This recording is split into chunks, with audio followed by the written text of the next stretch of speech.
ang delegasyon mula sa Pandayosesanong Dambana ni San Agustin, Parokya ng Santa Cruz. San Agustin, Obispo ng Hipona, Pantas at Ama ng Simbahan, mabunying patron ng bayan ng Tanza, Ama sa pananampalataya ng Sambayan ng Caviteño at tatausteng sa mga taga-Tanza. Si Aurelius Agustino sa isinilang ng ika-13 ng Nobyembre, taong 354 sa Tagaste, Numidia na ngayon ay Algeria. Bagamat lumaki sa paggabay ng kanyang debotong inang si Santa Monica, naging halaghag at imoral ang kanyang kabataan habang nagpapakadalubhasa sa pagkatalumpati at naghahanap ng katotohanan sa ibang paniniwala. Dahil sa walang hukay na panalangin ng kanyang ina at sa impluwensya ng mga pangaral ni San Ambrosio sa Milano, tuluyang nagbago ang kanyang buhay.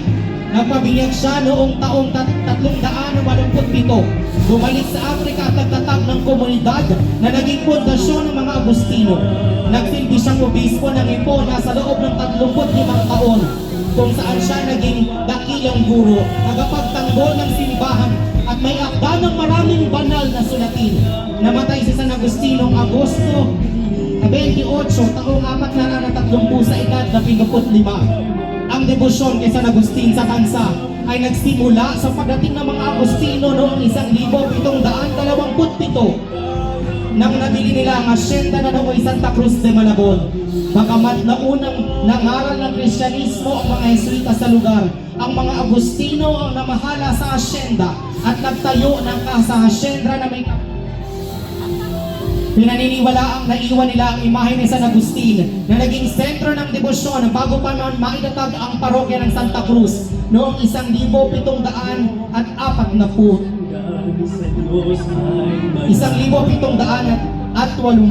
Mula noon maraming kwento ng himala ang kumalat, kabilang ang paniniwalang nagdudulot ng ulan ng karakol tuwing tagtuyot. Dahil sa maraming natutupad na kahilingan, lumago ang debosyon at tinawag ng mga deboto sa San Agustin bilang Tatauste, bilang tanda ng kanilang pagmamahal at malapit na ugnayan. Sa paglipas ng panahon, lalo pang sumigla ang debosyon kay Tatauste. Ang dating pagdiriwang sa buong buwan ng Agosto ay lumawak at ngayon ay kinilala bilang Augustan Season na nagsisimula sa buwan ng Hunyo at nagpapatuloy sa buwan ng Hulyo. Noong Hulyo 31, taong 2011, ipinahayag ni Obispo Luis Antonio Goking Tagle si Tatauste bilang opisyal na patron ng parokya ng Santa Cruz. At dahil sa patuloy na paglawak ng debosyon, itinaas ni Obispo Reynaldo G. Evangelista ang simbahan ng Santa Cruz bilang Pandayosesanong Dambana ni San Agustin noong Hulyo 26, taong 2016. Pagkaraan noong Agosto 24, 2020,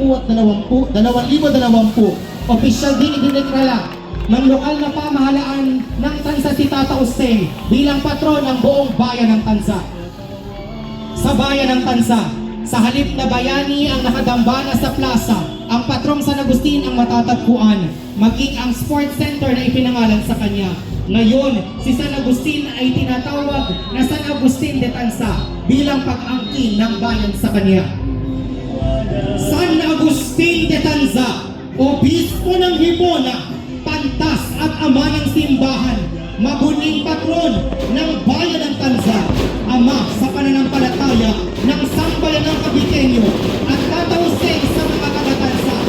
Viva San Agustin! Viva Tatauste!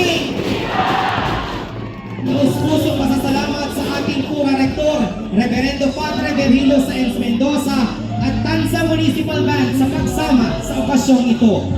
Muli, isang masigabong palakpakan para sa Pantas at Ama ng Simbahan, ang mabunying patron ng bayan ng Tanza, Ama sa pananampalataya ng Sambayan ng Caviteño at tatausteng sa mga taga-Tanza. San Agustin de Tanza! Viva San Agustin! Viva Tatauste!